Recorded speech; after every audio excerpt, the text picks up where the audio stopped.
So Take It Easy has been really geared towards smartwatches recently, and that is mainly because I thoroughly enjoyed reviewing them. And the Amazfit GTS 2 Mini has been no exception. So today, of course, we will be reviewing, unboxing, and testing the accuracy of the Amazfit GTS 2 Mini. Make sure you stay tuned, you won't want to miss this one.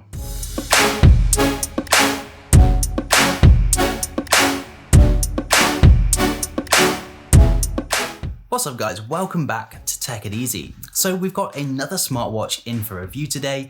This time we've got the Amazfit GTS 2 Mini, a sort of budget / mid-range smartwatch, except it really doesn't feel like one. So as always, to start the video off, we're going to jump straight into an unboxing.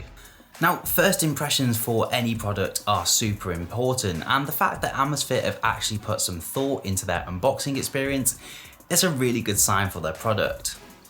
So inside the box we get three smaller boxes. One has the charger in it, one has the warranty guides, and the last one has the watch itself. A really nice arrangement. Interestingly, the charger is magnetic. I was kind of hoping to see some wireless charging on this watch. Not something we usually see on a watch at this price point though. I suspect they opted for a magnetic charger to help bring down the size of the watch, and I will talk more about that later on in the video. Now for the watch itself, the Amazfit GTS 2 Mini looks and feels amazing, especially for the £75 price tag. Of course, it does take on more of an Apple Watch design approach here, but it's much slimmer and lighter, coming in at just 19.5 grams. This is one of the reasons I've actually preferred wearing this over my much bulkier Galaxy Watch 3. We have a nice metal finish around the edges of the display and then plastic at the back. Build quality feels excellent, it certainly doesn't feel cheap, that's for sure. Then we have the display, which is quite a nice size, certainly big enough, measuring in at 1.55 inches with 450 nits of brightness, which from testing is just enough to see well outside on a sunny day. It also has a 100% NTSC high color saturation,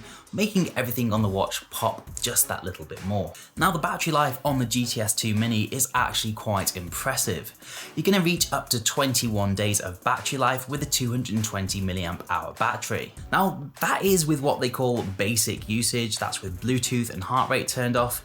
They state 14 days for typical usage and 7 days for heavy usage. Personally, I think a lot of us will find ourselves in the heavy usage category, whether we like it or not. But still, if you think the minimum 7 days, that's a lot more than what you get on other fitness trackers and smartwatches at this price point, and even some of the ones higher up the chain. For example, the Apple Watch Series 6, you barely get 24 hours with that, so 7 days really is huge here.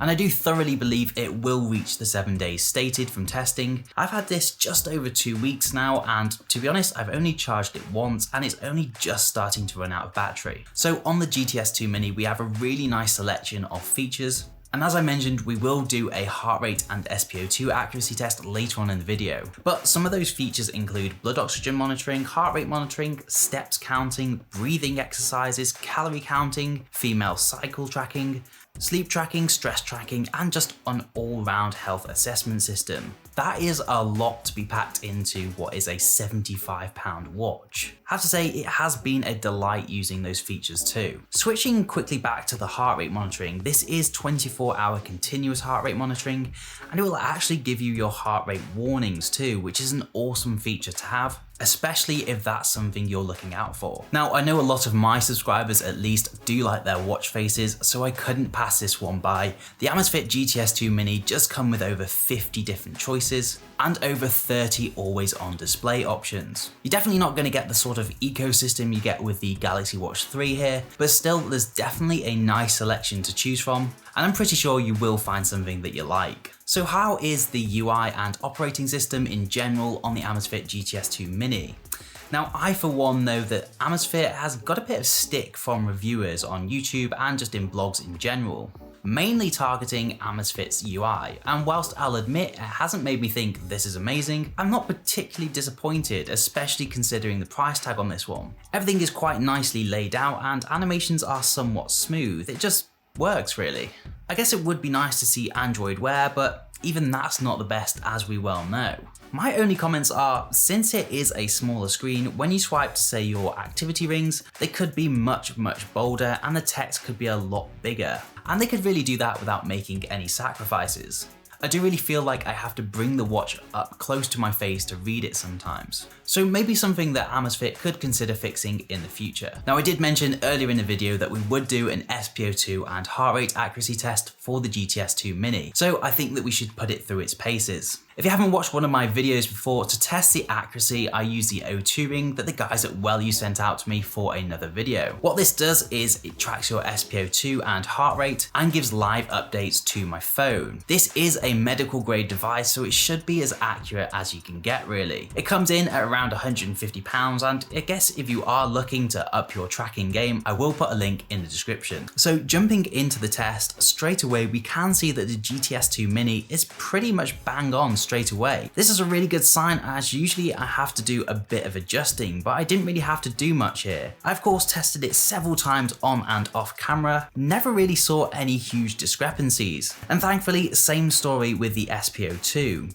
A couple of times it was 1% out, but this is very normal and very common from past experience. This was the case with things like the Apple Watch Series 6 and even the Galaxy Watch 3. So all in all, I'm extremely happy with how the GTS 2 Mini has performed here. So if you were worried about the accuracy, don't be. The GTS 2 Mini is a great pick if that's what you're going for. So one thing I did forget to mention earlier on in the video is that the Amazfit GTS 2 comes with over 70 different workout modes. That rivals a lot of smartwatches and fitness trackers at this price point and beyond. There's too many to go through completely, but to give you an idea, we have swimming, as of course the GTS 2 Mini is actually 5 ATM water resistant. Then we have cycling, rowing, tennis, and much more. And I do actually have something positive to say about the UI here. When you go into these sports modes, once you click on more, they nicely bundle things into different subcategories, so you're not stuck endlessly scrolling through different workout modes. A really nice touch and a very impressive selection in my opinion. Do note though that, as I say in almost all my videos now, that workouts really do the same thing. They track all the same stats, but they just have different words written on them, or at least most of the time they do. So if you did want even more selection, I wouldn't be too afraid. So really, the Amazfit GTS 2 does everything you'd really expect it to do, and a lot more. There's still many features that we haven't covered in this review, and there probably isn't time to go over them all. There's things like Bluetooth camera, and then there's something called Pomodoro clock, which is used to improve time management and improve work and study efficiency. It really is just packed to the brim with features that even rival that of flagship smartwatches. It's honestly been a while since a product impressed me quite this much. And it's also really nice to see how sensibly priced it is. I think it's worth every single penny. Before we finish up, it is worth glossing over the app that you use on your phone. This is what's used to track all your analytics, and in comparison to say Huawei Health and Samsung Health apps, it's very similar. I'm liking the layout, everything is easy to find, and I'm sure you'll find it just as easy to navigate as I did. So that's really it for the Amazfit GTS 2 Mini. As always, let me know in the comments what you thought. Are you going to buy one, or are you going to go for something a little bit more upmarket? Or maybe even cheaper? You can of course check out my other fitness tracker and smartwatch reviews on the channel, and there'll also be links to everything mentioned in this video down in the description. You can also check the latest prices there. Before we go, if you did find the video helpful and you did enjoy it, please do leave a like, and if you're new here, please do subscribe to the channel. But for now, thank you so much for watching, and hopefully I'll see you in the next one.